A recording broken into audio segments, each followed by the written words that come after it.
Hey everybody, good afternoon. It's Risa from Hudson Valley Vintage, and I'm in the shop this afternoon working on this dining table that we have been working on for a little while now.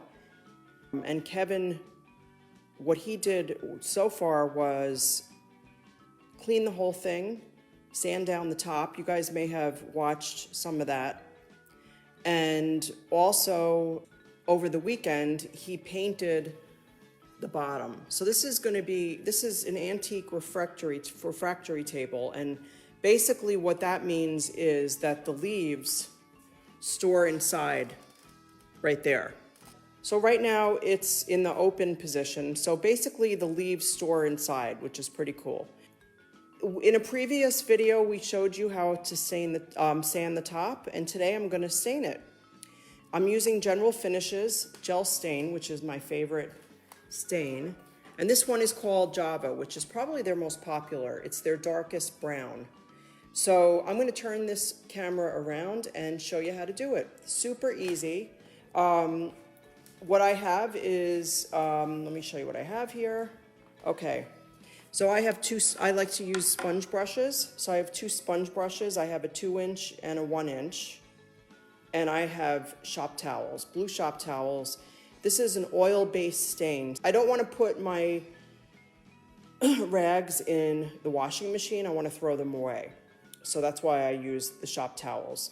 So I'm going to turn this around and we can get started. All right, so first thing first, I have a paint stick, and I'm going to stir this up really well. You can shake it first if you want to, but ultimately, you're going to have to stir it. So that's what I'm doing right now.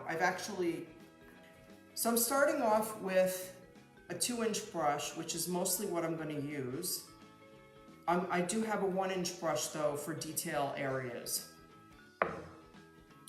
I'm just going to start by brushing it on.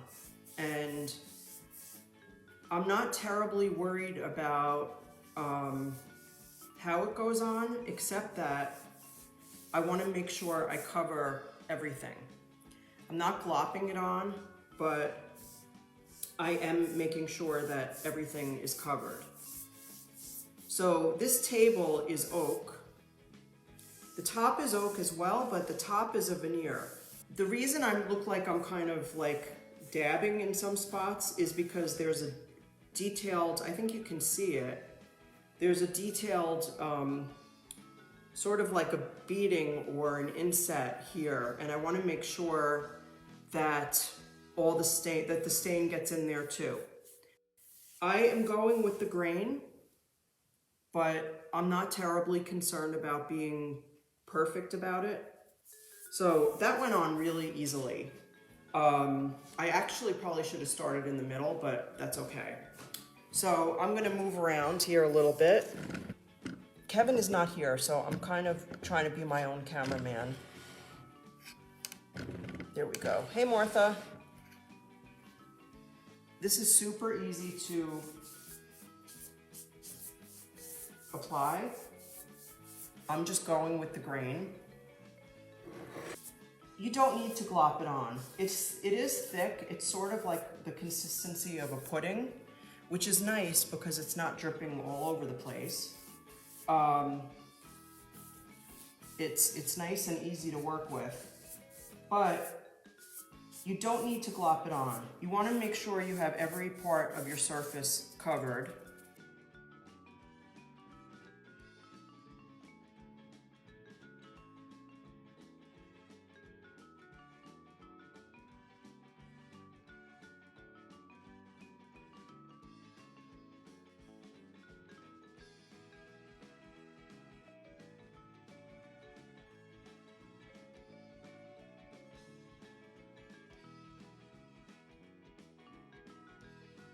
I'm going to use a smaller brush for the edge. So I'm using a 2-inch for the top. And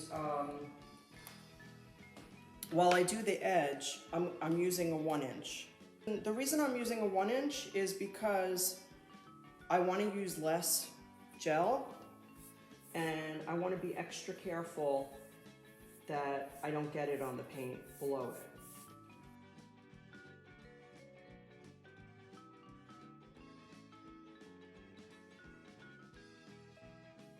So, as I said before, the gel stain has a top coat. It is not built in, it's a separate step. Most stains out there do not have a top coat built in, so you need to do a second step. What I like to do is wait a couple of days and let this really set and dry, and then I do the top coat. It goes on exactly the same way as this, but it's clear. And we also wipe it back. If you have a favorite top coat that you want to use with the gel, that's okay too. It just needs to be oil-based. You cannot use a water-based top coat over an oil-based product.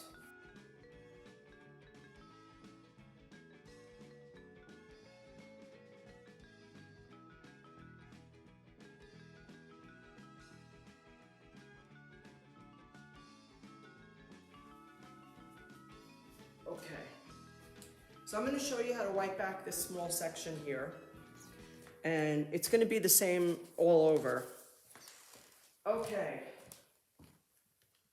so what I like to do with the shop towels is, rather than just like go like this and, you know, however they're going to be, I actually like to fold them pretty carefully.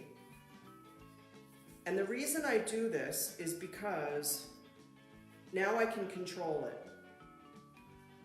I'm going to wipe with the grain. Now, this section in the middle here goes in a different direction than the rest of it. So I'm going to do that first. I don't need to wipe every single bit of stain that's on here, but I want to get a good amount of it. And you can see it really comes off on here.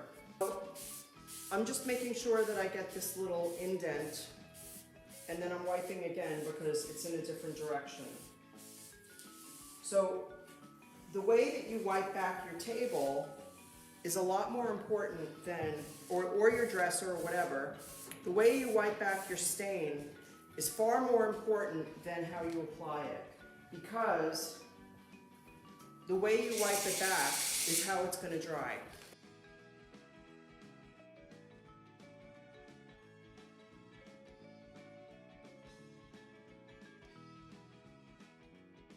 How do you know when to stop wiping? That is a great question, and honestly, when I first started using this product, I thought that I would be like, oh my god, how do I know? You just do. You just, it looks right. Looks even. It looks, exactly, it looks even. There's not anything sitting on top.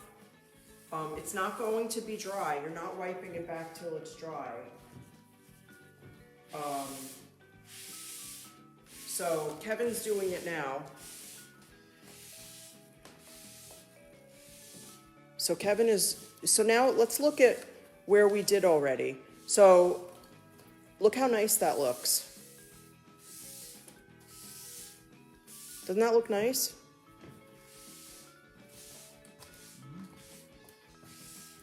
So Kevin's wiping it back.